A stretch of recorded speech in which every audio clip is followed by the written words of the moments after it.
quick thank you to our sponsors for making this podcast possible. They keep this show free to listen to.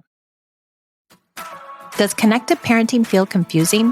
What do I do in this situation? How do I handle that issue? Let me help you make more sense of it all in my 30-day challenge.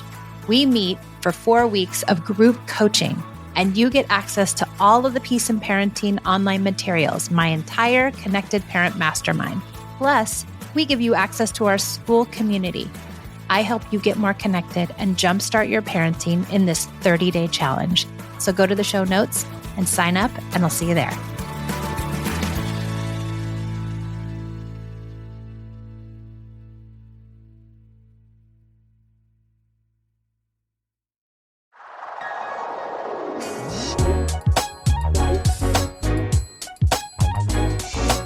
Thanks for joining me on the Peace in Parenting podcast. I'm so glad you're here.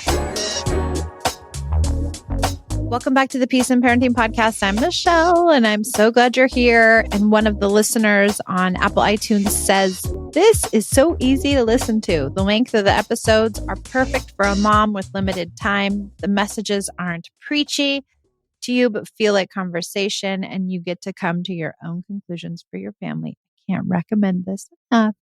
Thank you so much. I'm so glad you're here. I'm so glad you all are here. I love getting reviews. If you haven't left a review, I would be so grateful. If you listen on Apple, you can write one. If you listen elsewhere, I think you can leave a rating. All right, let's get into it. I posted something about the idea, like, kids who are blindly obedient aren't just following directions, and they shouldn't be necessarily thought of as good or any better than kids who don't, and that it's our God-given right to, stand up for what we believe in and have free will, and that's part of growing up, is to learn how to stand up for yourself. And that many people were on board with that idea. Yes, I want my kids to stand up for themselves. And other people were saying, oh, it's really hard. It's hard to have my kids stand up for themselves, but I really want them to. Some folks were saying this is going to make them great adults, being able to stand up for themselves. And then there were a handful of people that were of the mind, more than a handful of people, lots of people that said, my child can stand up for themselves as long as it's respectful. And as soon as it's not respectful, then I cannot tolerate that.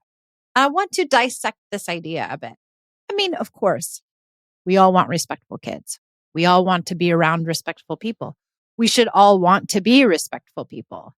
And so it isn't that I'm promoting being disrespectful by saying this, but what I am promoting, or what I am highlighting, is that we don't come to this world knowing how to stand up for ourselves. And also, this world and this society really values compliance and cooperation.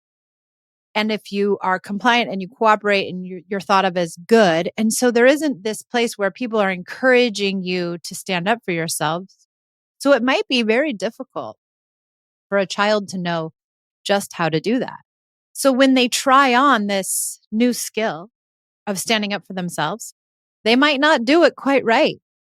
They might be too forceful. They might be disrespectful.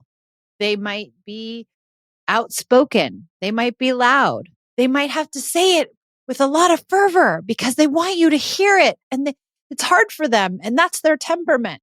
And is that okay?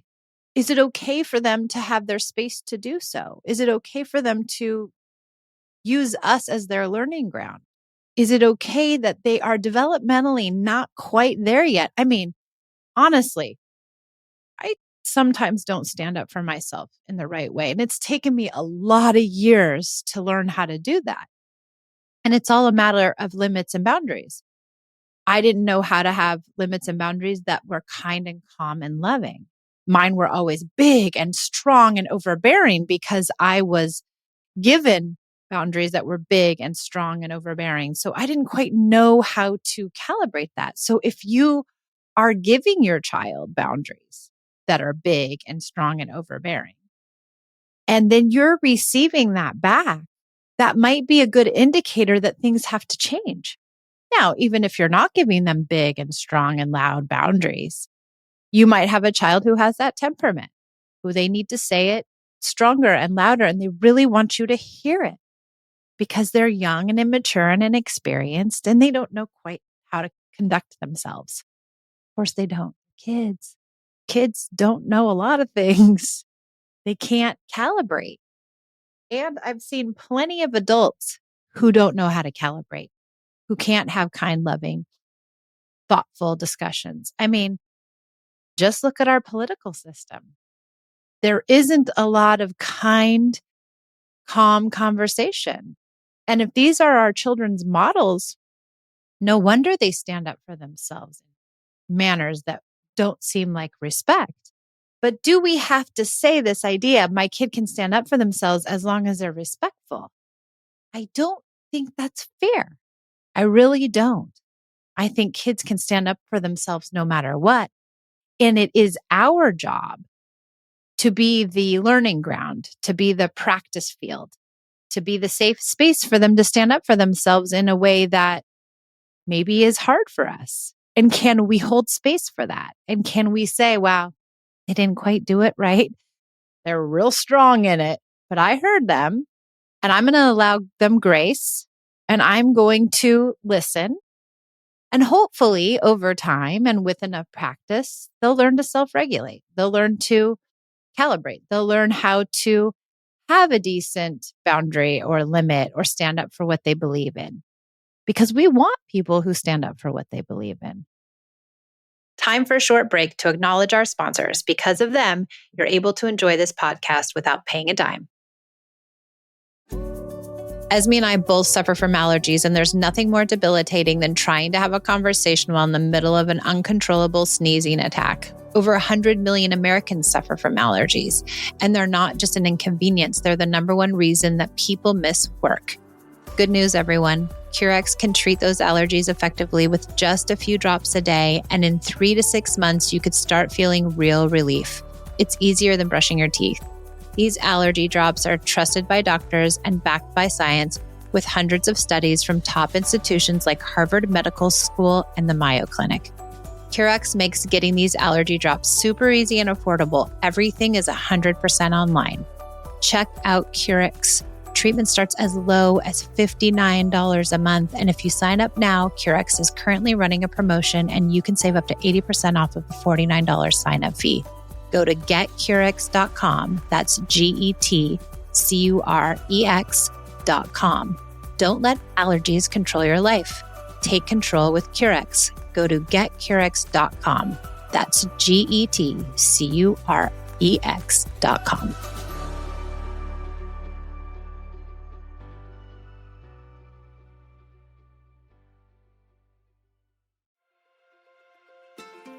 Struggling with weight makes parenting even more difficult.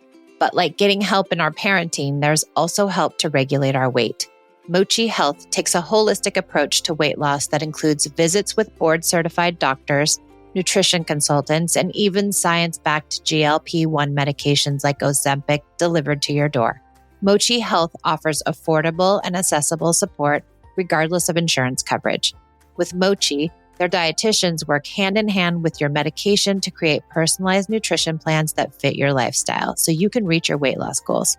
They offer guidance from real doctors and registered dietitians, making easy and sustainable changes to achieve results.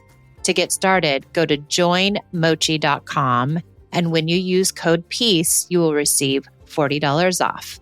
Go to joinmochi.com and use code PEACE for your $40 discount today.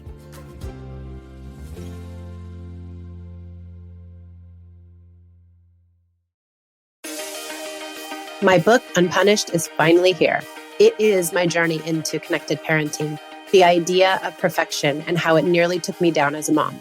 I give you my best thinking around how to be a connected parent and the insights that I've discovered over the last 12 years of this incredible journey. I'm giving my book away for free, plus shipping and handling. So go to unpunished.com and get yours today. We're shipping domestically and we're also shipping internationally.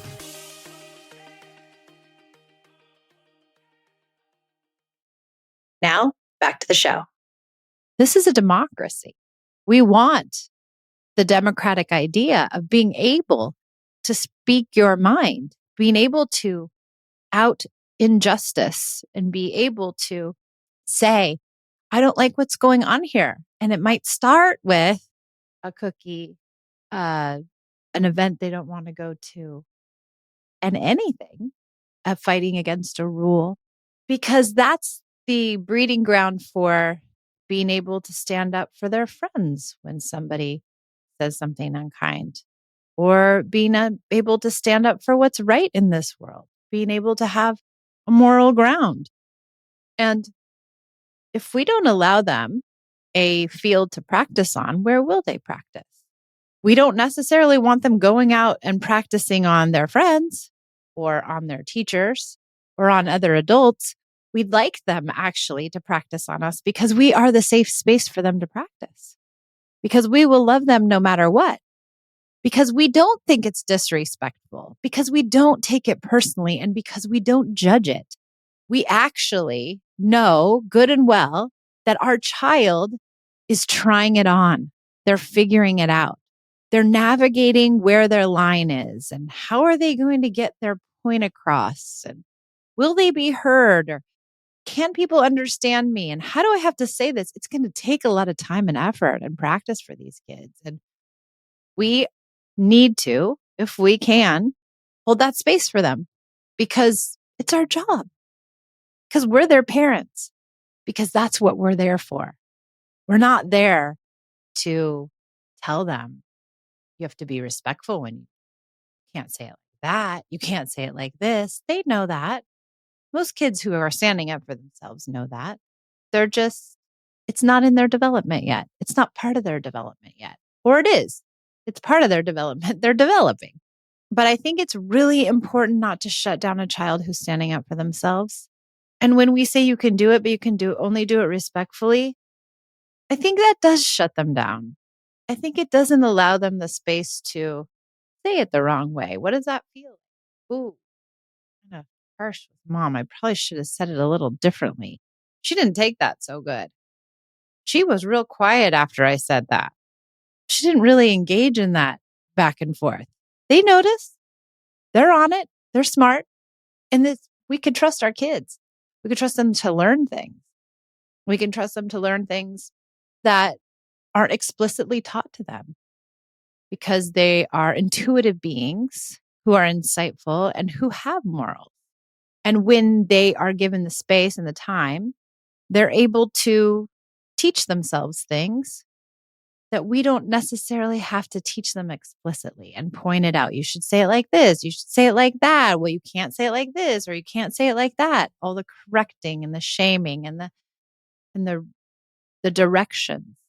Is it more effective if we can be their witness, notice what's happening, but not judge them?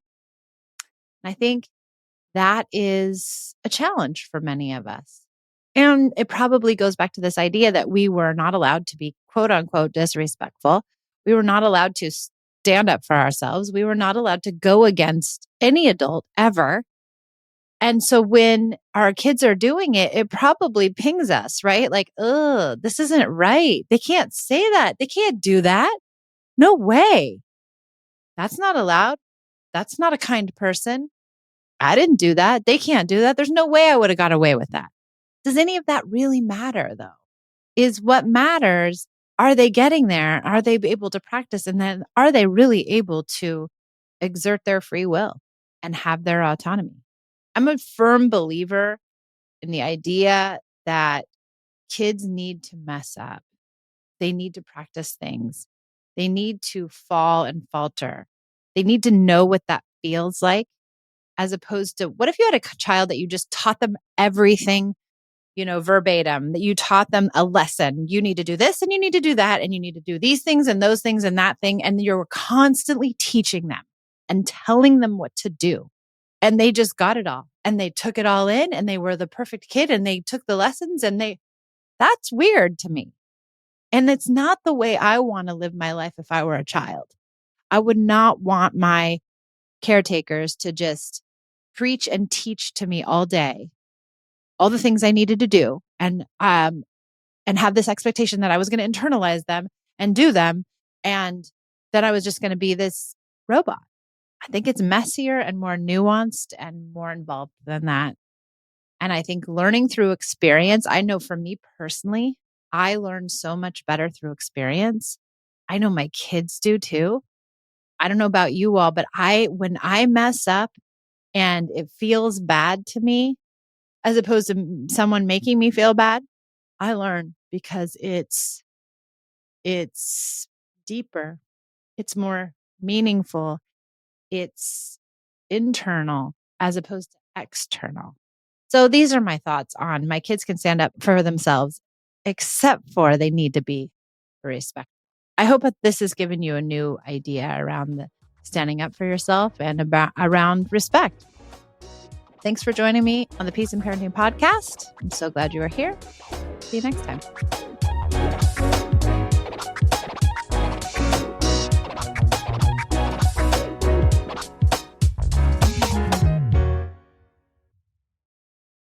A quick thank you to our sponsors for making this podcast possible. They keep this show free to listen to. Does connected parenting feel confusing? What do I do in this situation? How do I handle that issue? Let me help you make more sense of it all in my 30-day challenge. We meet for 4 weeks of group coaching, and you get access to all of the Peace and Parenting online materials, my entire Connected Parent Mastermind. Plus, we give you access to our school community. I help you get more connected and jumpstart your parenting in this 30-day challenge. So go to the show notes and sign up, and I'll see you there.